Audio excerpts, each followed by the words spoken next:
आप सोच रहे हो कि आप इस पर आक्रमण करके बचोगे तो फिर से सोचो। ನಾನು ಅವರೆಲ್ಲರಿಗೂ ಕೂಡ ಸ್ಪಷ್ಟವಾಗಿ ಒಂದು ಮಾತಾಡಕ್ಕೆ ಬಯಸ್ತೇನೆ. ನೀವು ಈ ಸಂವಿಧಾನದ ಮೇಲೆ ಪ್ರಹಾರ ಮಾಡಿ ನೀವು ಯಶಸ್ವಿ ಆಗ್ತೀರಾ ಅಂತಂದ್ರೆ ತಾವು ಮತ್ತೊಮ್ಮೆ ಆಲೋಚನೆ ಮಾಡಬೇಕು ಅಂತ ಒಂದು ವಾರ್ನಿಂಗ್ ನಿಮಗೆ ಕೊಡ್ತೀನಿ. टाइम लगेगा मगर हम आपको पकड़ेंगे. ಸಮಯ ಬರುತ್ತೆ, ಆದ್ರೆ ನಿಮ್ಗೆ ತಕ್ಕಂತ ಪಾಠನ एक ಕಲಿಸ್ತೀವಿ. एक करके पकड़ेंगे. ಒಬ್ಬೊಬ್ಬರನ್ನ ಹುಡುಕಿ ನಿಮಗೆ ಪಾಠ ಕಲಿಸ್ತೀವಿ. मेरी बात याद रखना, ದೇಶಾದ್ಯಂತ ಹುಡುಕೊಡ್ತೀವಿ. क्योंकि आप अगर इस पर हमला करोगे तो हम आप पर हमला करेंगे. ನೀವು ಈ ಪವಿತ್ರ ಸಂವಿಧಾನದ ಮೇಲೆ ಹಲ್ಲೆ ಮಾಡಿದ್ರೆ ನೇರವಾಗಿ ನಾವು ನಿಮ್ಮ ಮೇಲೆ ಹಲ್ಲೆ ಮಾಡ್ತೀವಿ, ನಿಮ್ಮನ್ನ ಗುರಿ ಮಾಡ್ತೀವಿ. ये हिंदुस्तान की आवाज है. ಈ ಒಂದು ಪವಿತ್ರವಾದಂತಹ ಗ್ರಂಥ ಈ ದೇಶದ ಧ್ವನಿ.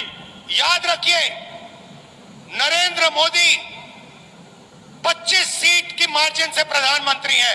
ತಾವು ನೆನಪಿಟ್ಕೋಬೇಕು, ನರೇಂದ್ರ ಮೋದಿ ಅವರು ಕೇವಲ 25 ಸೀಟುಗಳಿಂದ ಇವತ್ತು ಈ ದೇಶದ ಪ್ರಧಾನಮಂತ್ರಿ ಆಗಿದ್ದಾರೆ.